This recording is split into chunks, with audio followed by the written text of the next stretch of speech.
Recording in progress.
All right, baby. No more blopping around.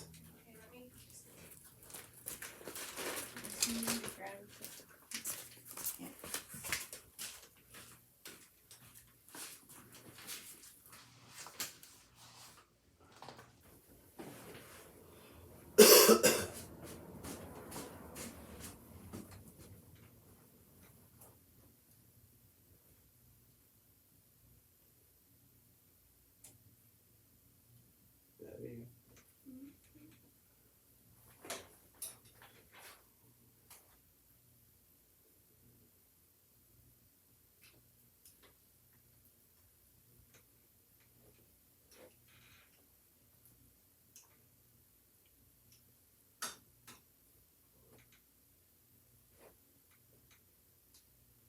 They look fat.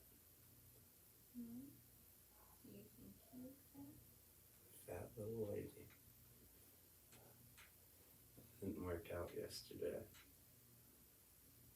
Said boom, automatically fat.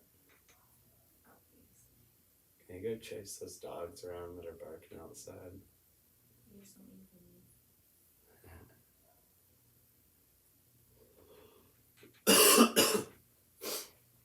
But I'm not like dying in the interview the whole time, like coughing and stuff.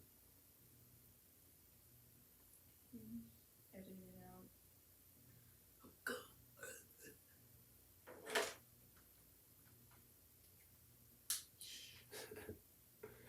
No breathing.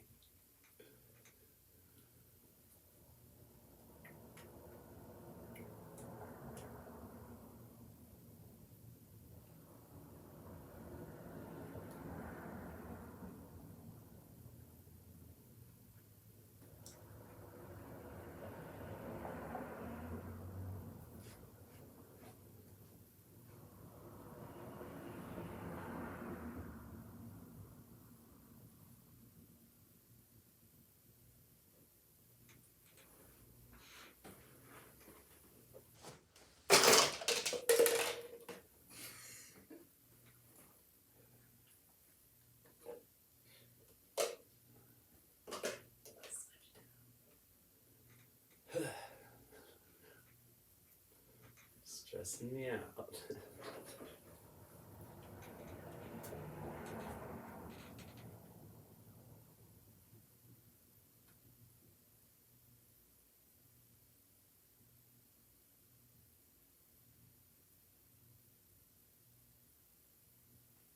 Hello. Ah, there you are. I see you. How you doing, buddy? Oh, now I don't. Now I do. Now. I'm sorry, I interrupted you. Please go ahead. Oh no, I was just you were appearing and then disappearing, but you're good now. You're here. Okay. How you doing? Good. So I blurred my background a little bit. Thank you so much for your patience in doing this. You caught me at a busy time. No, I'm very excited to have you on. Like, I love Godzilla, so this is like blowing my mind right now. Oh, okay. Thank you very much. I appreciate you coming on. You're welcome. I'm just rearranging something on my desktop here.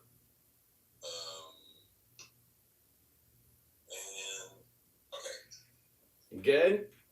Yeah. Okay, so we're just gonna say like hello, you know, because I'm gonna start the video and we're just like, hey, how you doing? Because I'm shooting on a green screen, so I'm gonna have you in like a TV, or I do a lot of cool stuff with like the background. So I'm gonna use your feed from this video and have you like, maybe I'm looking at some sort of like I'm in some sort of tank or something crazy, you know. So it'll be really neat. But so yeah, we'll just be like, hey, how's it going, and then get into it if that's good. If you're ready. Okay, I'm ready. How you doing today? I'm doing well, thank you. And where are you located? New Orleans. Oh, you're in New Orleans. Okay, great. I've never been.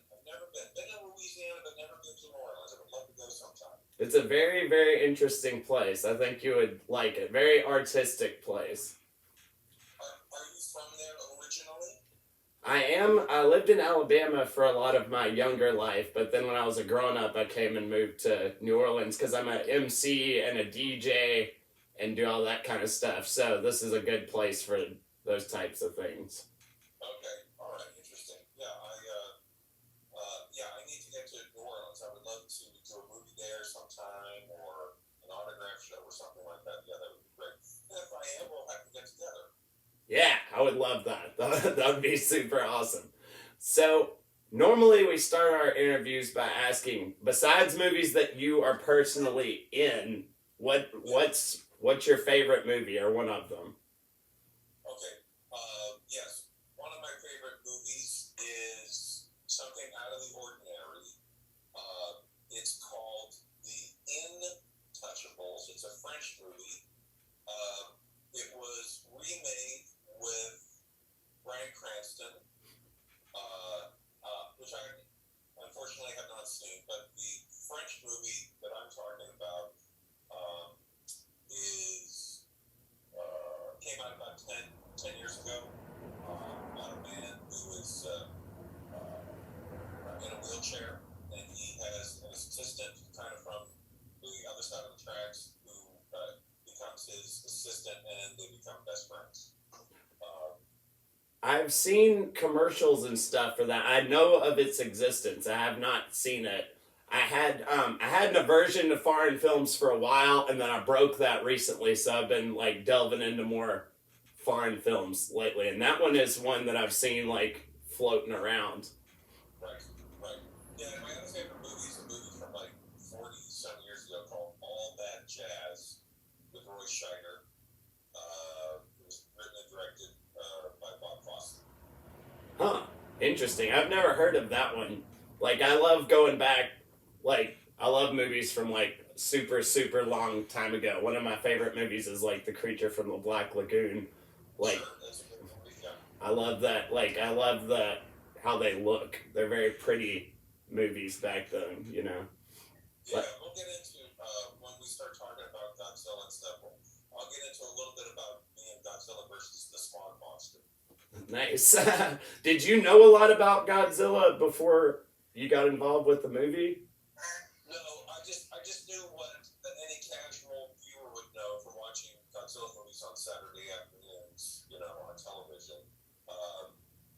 When I was growing, I'm a little bit older than you are, and so like there wasn't all this available data about Godzilla, like at your fingertips with the internet and an explosion of print media. It was, you went to the local Lee Dalton bookstore, and there was like 2 science fiction magazines, like Star Wars and Fangoria, and maybe like Famous Monsters in Filmland, if that bookstore had that magazine.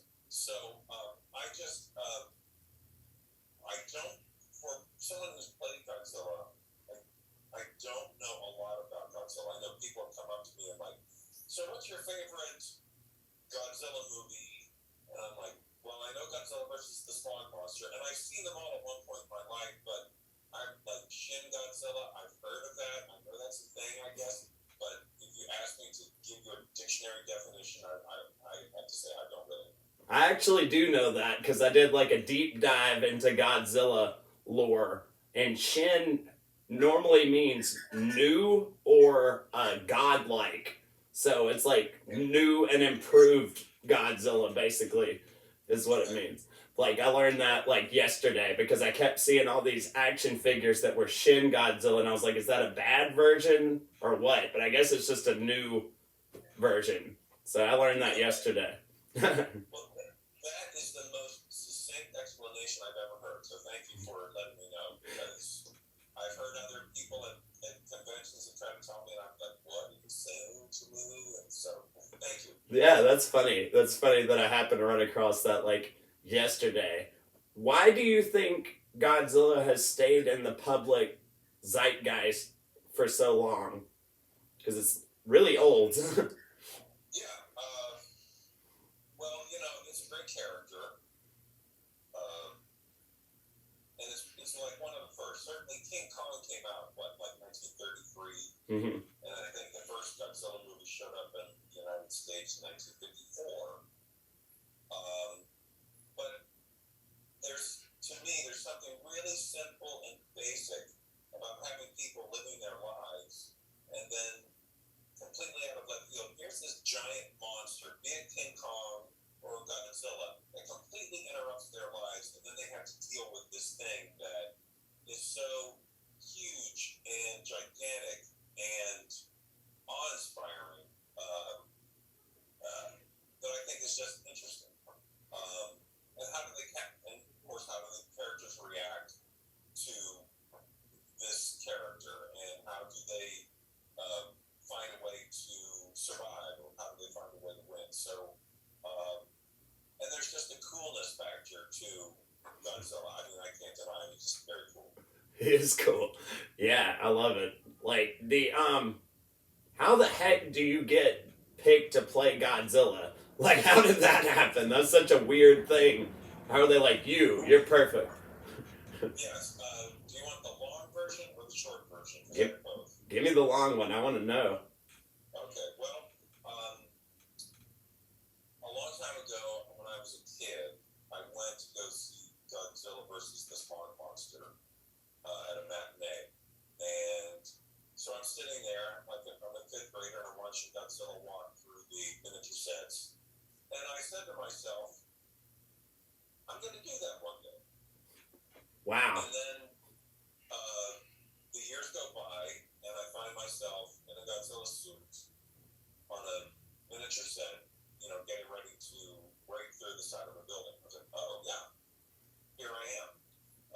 So to back up a little bit more, I was living in New York City, where I had been doing Little Shop of Horrors. I was in the off-Broadway production of New York back in the 1980s. Cool. And I was an understudy in that show, doing the plant. And after that show closed, I went around the country a lot, especially in summer theaters like CLO's, Pacific Light Operas around the country, and other theaters, playing the plant for the show in these different theaters.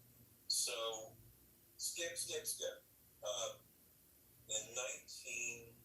In like October of 1996, I get a phone call out of the blue, completely out of the blue, and it was from a casting director here in Los Angeles.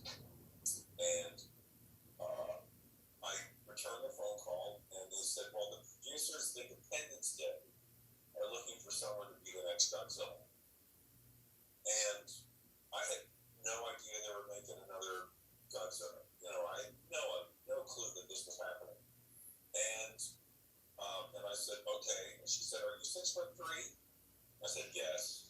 And she said, don't lie to me, because if you're not 6'3" and they meet you, they're not going to be very happy. I said, I promise I'm 6'3". And she said, where do you live? I said, New York. She goes, they want somebody local. And I said, I'll tell you what, let me send you my resume and some of my information, and and we'll talk tomorrow. She said, okay. So I went home and I faxed all my stuff over, and I talked to her on Tuesday, the next day, and she said, they really want someone local, and I had this feeling like I can't let this opportunity go. So so I said, I'll tell you what, please tell them that if they want to meet me, I will fly out there on my own dime and I will meet them. And she said, all right, I don't think they're going to go for it, but I'll ask. So like 45 minutes later, the phone rings, and it was one of the assistants for the producers, and they said, you have a meeting at 20th Century Fox on Thursday at like 4 o'clock in the afternoon. So I booked a ticket. I left the next day, and I had some very generous friends who let me stay with them. So I flew out on Wednesday, and I got in my rental car on Thursday, and I drove out to 20th Century Fox and went to I met them at their bungalow there, and I met a bunch of people. I didn't meet the director wasn't there, but like the executive producers and a lot of the index people were there. And just a lot of questions, like feeling me out, like, what do you like? Are you someone maybe you can work with? And then I told them about my experience doing Little Shop of Horrors and other big puppets, and that's maybe similar to playing Godzilla. And then at one point I said that, can I say something? They said yes, and I said, well, they were explaining to me about the motion capture they wanted to do, and the digital effects and the practical effects and the suit work. And I said, whatever this is, I can do it. And they said, okay, we're going to give you a videotape, and then we want you to come in, next time we see you, we'll have you come in and you'll do your best Godzilla for us. So I took the videotape they gave me, and it was just a bunch of reference material of like alligators walking around and snakes and different reptiles moving, just the movement. And at this point, they never showed you a picture of Godzilla or a statue of Godzilla or nothing. You could ask questions, but they wouldn't show you a picture of it. So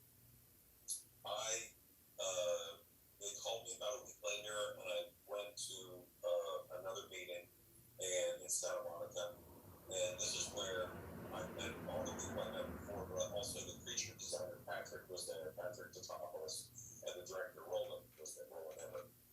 And so I just started doing my Godzilla stuff, and it was a lot of, the audition was a lot of kind of being challenged to jump through hoops. Like, you would show them something, and then Roland would say, okay, do what you just did, but do it as low, with your chest as low to the ground as possible. Keep your back as flat as possible. Okay, back up, do that again, but keep your chest as high as possible, but still bend your legs more than you think you should. So it was just challenge after challenge after challenge. And that went on for about 20 minutes or so, maybe. And they said, okay, thank you. And so I left, and I was driving home, driving back to my friend's place, and I said, well, I think I did, if I don't get called back, I've done everything I could to get this job. I'm leaving there like, okay, I did everything I could. Then a few days later, I got a call, and they said, we want to see you again, and this time we're going to show you what Godzilla looks like. So it was me and two other guys, and Patrick, the creature designer. They had a maquette, a model of what Godzilla looked like, and it was totally different than what I thought it was going to be. Because the Godzilla had very long arms, and I remember asking Patrick, so can Godzilla like completely rotate his arms like 360 degrees like a human? He goes, yes, absolutely. So asked a bunch of questions. We weren't allowed to take pictures or anything, but I remember drawing. I had a notebook, and I kind of drew a quick sketch of what it looked like. And then I just went back to my friend's apartment, my friend's house, and I just, used my imagination. Like, okay, if this thing is 220 feet tall, and it's 300 feet tall, how does it move? How fast is it? How quickly can it turn around? It's got a very long tail. Like, how would that affect the way how the chest goes up and down if it has to get its tail up over a building or something? So I'm thinking about all this stuff. And then about a week later, they called myself and the other two guys in, and that was like the last big audition. So I think I was the second guy to go in, and actually ended up doing a lot of motion capture for the movie. And there was a lot of people in there. All the producers were there, a bunch of assistants. And I remember I walked in, I put my stuff down, and they said, okay, Kurt, whenever you're ready. And so I started, and I took like a couple of steps, and I heard someone laughing, like off in the studio. And I said, well, either I'm really terrible or I'm nailing this. So I'm going to pretend I'm nailing this, and we're going to keep going. So, and that was even more of, like I said before, jumping to hoops, where Kurt, do what you did, but do it this way differently, do that faster. Do it as slow as you can, but still maintain that reptile-like movement with your back. And that was just, and the other thing I thought in my head was, I didn't want to ever stop moving. I didn't want to stop and take a break and ask questions. I was just, whenever they would say something to me, I would just keep on moving and then immediately do what they told me to do. I just constant movement. And I'm not sure exactly how long I was in there, but it was a while. And they said, okay, I think that's it. Thank you, Kurt. And I walked out of there, picked up my bag, walked out, got to the car, and I was very tired. Like when you're working out, you just don't stop for 20 minutes or half an hour. I was exhausted. And then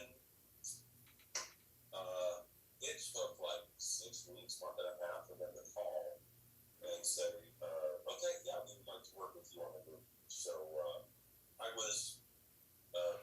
I tried to do my best to put it out of my mind after I left Los Angeles and flew back to New York. What is taking so long? Because they had told us, like, as soon as the decision is made that we're going to move, we want to start working right away. So I was wondering what was taking so long, but eventually they got back to me. And then a couple months later, they called me in January, and then like in March, I moved to Los Angeles to actually work on the movie full time. Wow. That is the long story. What a crazy thing to have to put out of your mind. Like, I might be Godzilla. Well, nah, don't worry about it. That's crazy. See, and I'm also an actor, and I feel like being something so separated from just humanity in general and being that vulnerable to be a monster and being just not even that, like an animal, like, that seems tough to wrap your head around mentally, That seems like a intense, crazy thing. So how did you get into that space in your head? Like, how did you, what was your process for becoming Godzilla? Well, the suit helped a lot. All of those people, and there was a whole army of people that worked on that thing, helped so much to make the suit look incredible. Because I know, most people have only seen it in pictures or on film, but I saw that thing being created every day in the shop, like all the sculptors working on it, the big Godzilla is being sculpted, and all the seamstresses that worked to make all the stuff that we wore underneath, and the mold makers. So I got to see every step of the process and got to see it come together, and it was very impressive to see that creature. Just even though it was still in the shop, lifeless, but that helped a lot with my imagination about what it could do. And of course, also the storyboards that we were given that we could look at would give a great indication about what this was supposed to be. So my job was to, I said to one of the producers one time, "What are you looking for?" And he said, "Kurt, we're looking for someone to tell us what Godzilla is like." So, I took that and I ran with that. But the first time that I got in one of the Godzilla costume, sometimes costumes dictate what you can do and what you can't do. But a lot of times when you have limitations, that actually expands what you can do. I'm not saying the suit was limiting, but there was Godzilla was built a certain way,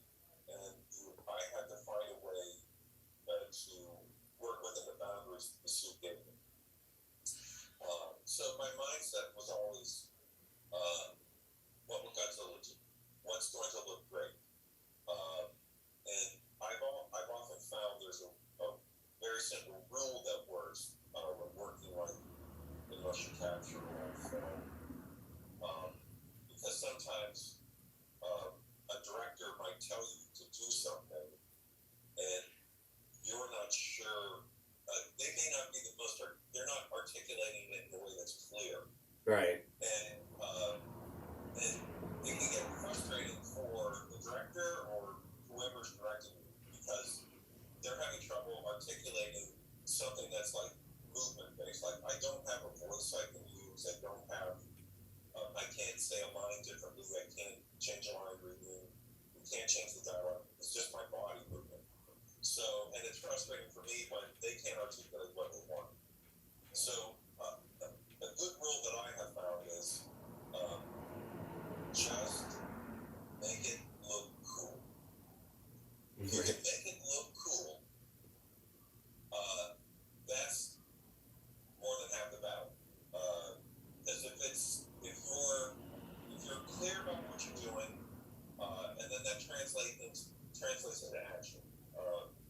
I know that another rule that I found, especially for almost any creature I've worn, like from Little Shop of Horrors to some of the other movies I've done, I've generally found that what is ever physically most painful for me to do, whatever is the most physically painful position to be in, that's when I hear the director go, perfect, yes. Of course. Because, you're less, it's like this thing you have to bear through, because the less you look like a human, the more it looks like a creature somehow. So, the more you arch your back, the more your back is telling you that's it. Yes, that's it.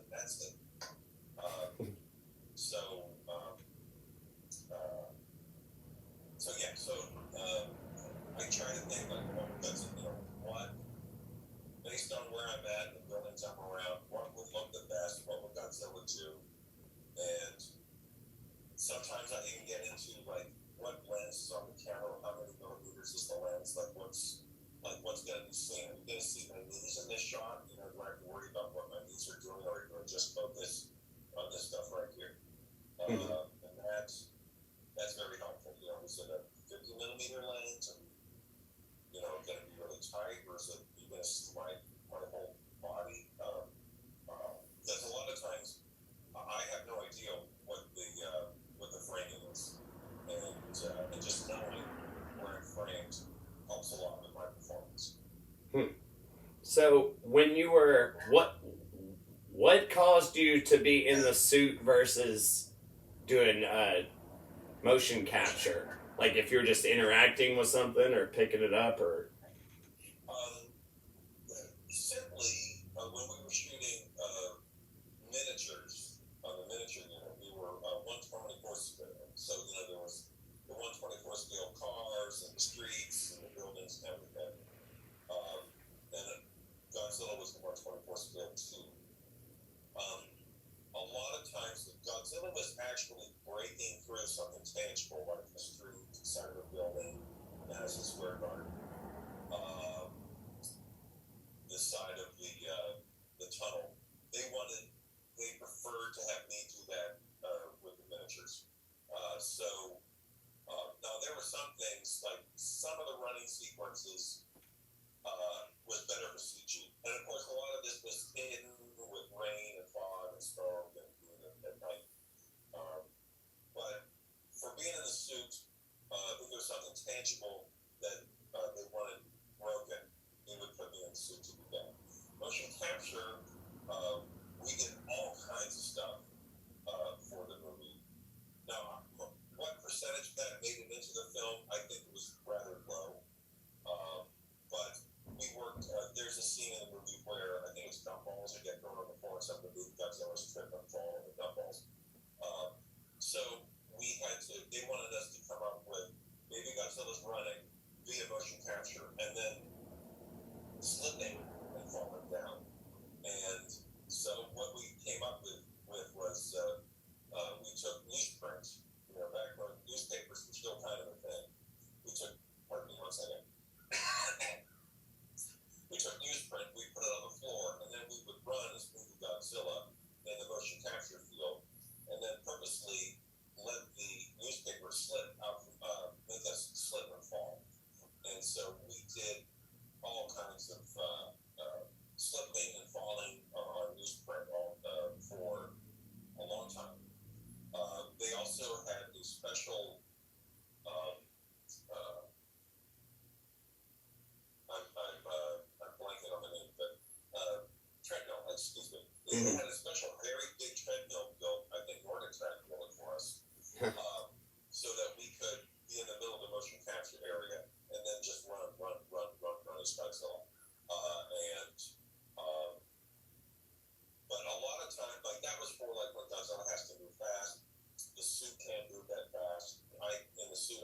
take, and I actually stepped on a building accidentally during the take. And one of the animators was there, and I said, "I'm sorry, I'll have to do it again." He goes, "Oh, Kurt, don't worry, I can move your foot. That's no problem." Oh, wow. Stop it. I can work with that. I said, "Really? You can just move the foot?" He goes, "Yeah, that's totally no problem." I'm like, "Oh, okay." He goes, "Yeah, I can work with that one." Wow. And that's something we never did. Was that hard for you when you're doing the motion capture? Had you done stuff like that before? I'd never done motion capture before. That was my first experience with it. I'm not going to say I found it easy, but it was a lot of fun because what I liked about it was you could work on so many different takes so quickly. The motion capture suit you're wearing is like wearing like a unitard, and you run 10 steps and they say cut, and then you back up and you just do it again. And so it's what I found about it was fun was how fast it was and all the different things you could do so quickly. And I got I learned pretty fast about how to use my body to walk down the street in between the buildings, like Godzilla did. We had a lot of practice now too, because it was not a brand new technology, but kind of at the time, I believe that they were kind of cutting edge. Yeah. Cutting edge was doing. Yeah. I was gonna say that because like that magnitude of like with all the computer effects and motion capture and all that, that was very early for all that type of stuff. So I would imagine that had to have a big lasting effect on the movie industry in general, because a lot of that stuff was stuff that we're gonna use for forever, I guess. Right. So that's neat. Yeah, I know. Like when I started doing Little Shop of Horrors, most of the time when I was doing that show and I'm on stage, I'm blind. I can't see the actors on stage. I can hear them. I can feel the stage floor underneath me when they walk around. I mean, I know where they're supposed to be on stage. I know they're blocking. But really, the only time I see them is when I open up the mouth of the puppet.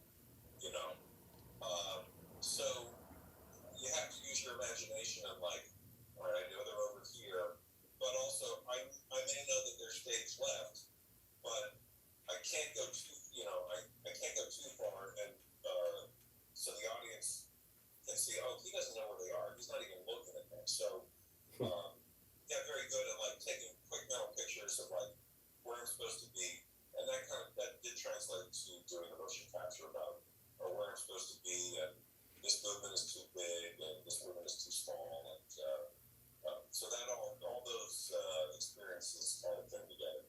Yeah, I would imagine that that's just like the motion capture stuff is like just doing like a big audition all the time, because you're not really anywhere. Like you're in a room or whatever, but you're not actually in, where you look like you are in the movie. So I feel like that takes a lot of imagination. And it's so funny that you were Audrey too. Me and my girlfriend just watched Little Shop of Horrors for the first time like a month ago, and we absolutely loved it. Was that before the movie came out or after the movie had come out? Yeah, and let me be clear. I was never in the movie, but that movie came out in 1986, like in the winter, like around December of 1986, and I was in the show. I started doing the show in September of '86, so just a few months before the movie came out is when I started doing the show in New York. And like I said, I was an understudy for a couple of months, and then the regular understudy came back, and then every once in a while they'd call me back to come in for a week or so to understudy. But then, like a year later, the show closed. The Little Shop closed at the Orpheum in New York. Oh, wow. And then, like back in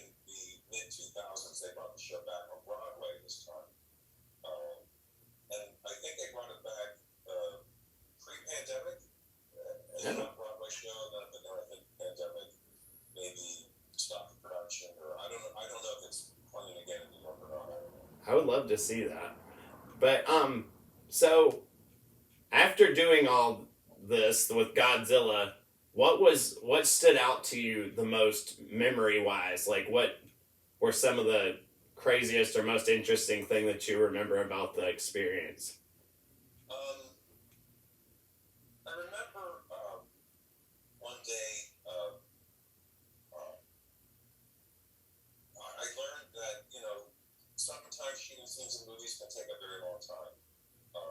There's a scene in the movie where the camera is walking down a hallway and the camera comes to two doors that open up. You see two baby Godzillas fighting over a fish. They have a fish. The front half of the fish is in one baby Godzilla mouth. The back of the fish is in another baby Godzilla's mouth. And it was my friend Preston was playing the other baby Godzilla. And it makes me sad because my friend Preston passed away last year. I'm sorry. But I actually went to college with him.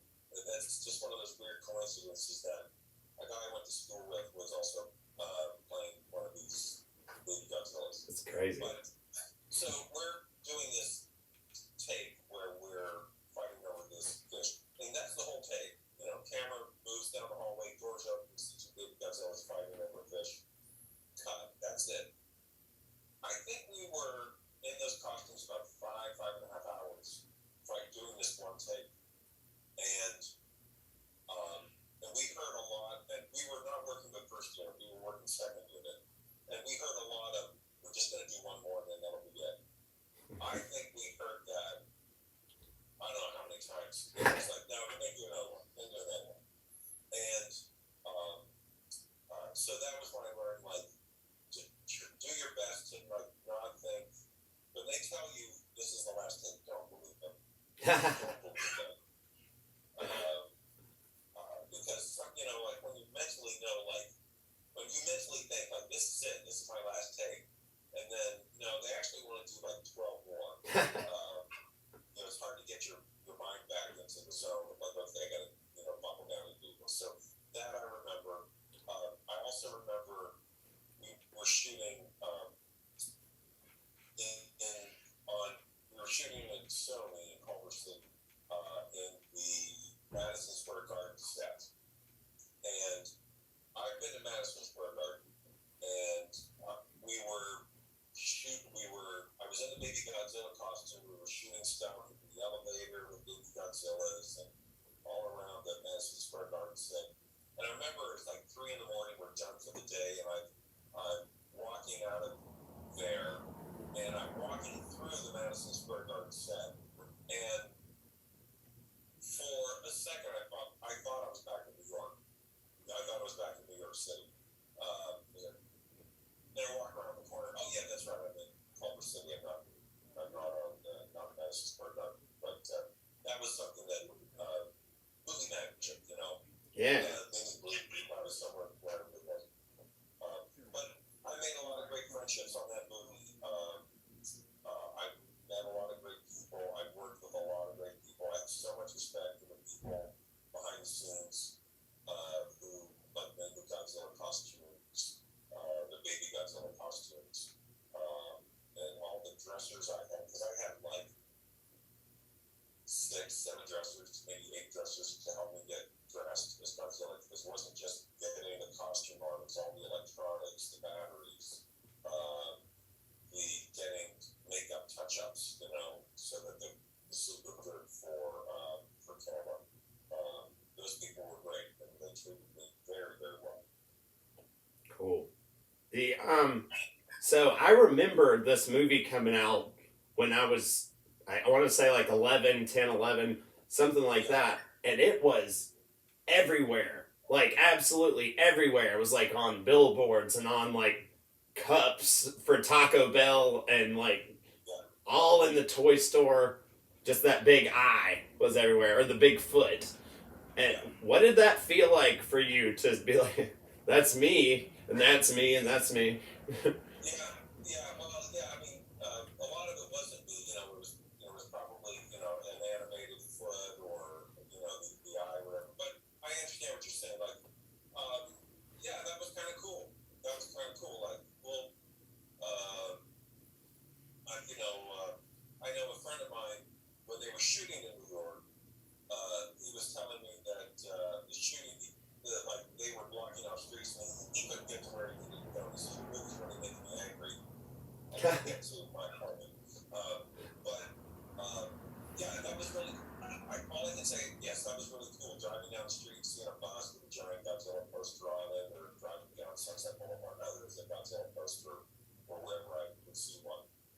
see the commercials on TV and stuff, and you're hoping like are they going to show something I worked on, or like one of my takes, or whatever.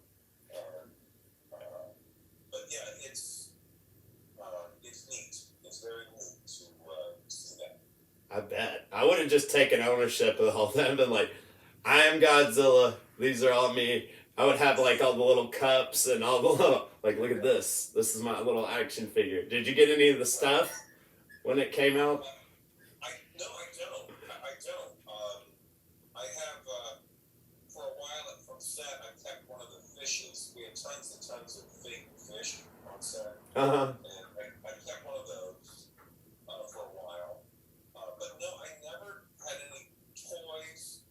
I had a little cousin who was, I don't know, 5 or 6 at the time, and he had a Godzilla toy, and I was talking to him, and I was saying, well, this is where I would be inside, this is where my food would be, and but no, I don't have any of that stuff. I don't have any Taco Bell stuff. I have a couple of Godzilla t-shirts, but other than that, no, I missed the boat on that. I don't know what I was thinking, or like, I don't know. That's funny. Yeah, if it were me, I would have like I wouldn't be able to fit in my house anymore. I would have inflatables, and that's funny. That's really cool. It's so cool that you got to be Godzilla. That's awesome. I remember at my age when it came out, it was just mind-boggling. Also, because you didn't see that much stuff like that because it was the beginning of CGI use and stuff like that. So that was just amazing. I remember just being like, wow. Like, so anybody that was like a super young kid back then, that just like, you blew a lot of people's minds. Just so you know. If I would have been your age, I would have been dying to see this movie. Like a giant monster is running through a city. Sign me up. I'm ready to go. Yeah, it was so cool. Well, what have you been working on lately? What you been up to? I just got back a couple weeks ago from North Carolina, where I was working on a movie, and I signed a non-disclosure agreement, so I can't really talk. Fair enough. And I'm not sure how much I'm allowed to say, but I was in North Carolina doing a movie. I'm guessing the movie's going to come out next year sometime. It seems like a summer movie. Cool. And I also have a movie that I hope gets some exposure, more exposure than it's got. It's called Crabs. It's a movie that was shot back then. Do you know what I'm talking about? Yeah, I saw the commercial for it. I was reading up on you, and I saw that, and I was like, this looks really fun. This looks like something I would really like. So I got to check that out. Yes. Yeah, I shot it a few years ago, and it seems like a lot of fun, and I hope that it gets some exposure, because it has, I think it has the right sense of humor, and I would love to see the public get a chance to experience it, because I think it's very smart and very funny. I'm hoping like maybe this year or beginning of next year that movie will be out for everybody to see. And also I have a couple of short films I want to work on for myself, and hopefully some more projects that are coming up that I also can't talk about because you signed non-disclosure agreement. So Fair enough. Is there any website or any social media or anything that you would like the people that are watching to know about? Somewhere they can watch the movies or something? Well, I don't really, and I need to be much better at that. Maybe we can talk later and you can help me with some of that. But I have a website, kurtcarley.com, which is mostly for producers who might want to hire me who don't really know what I do, so that they can go to my website and say, oh, these are pictures of Kurt in the creature suits, and this is what he does for a living. And okay, we can bring him in and interview him. But I do need to, but I'm sorry, I don't have a Godzilla Facebook page or TikTok or a Twitter, but I need to get on that. But KurtCarley.com or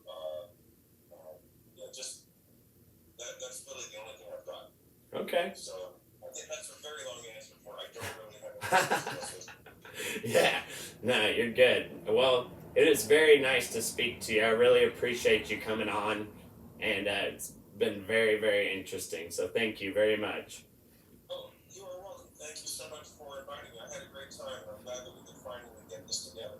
Me too. I will let you know when I get everything set up. It may take a little while because I'm like, I shoot them and then I still have projects that I'm working on before this. So I interviewed Freddy Krueger, super Freddy Krueger, but he also played the Thing in the Marvel movies. And so I got one more left, and then you're next up after that. So I'll let you know as soon as I start getting going on it. But thank you. Thank you, buddy. Thank you, and thank you for your patience, and I really enjoyed this. Thank you so much, and thanks for giving me some of the questions so we had a better conversation. Yeah, it was great. Thank you, buddy. I will talk to you soon. Okay, thank you. Have a good day. You too. Bye bye. Bye.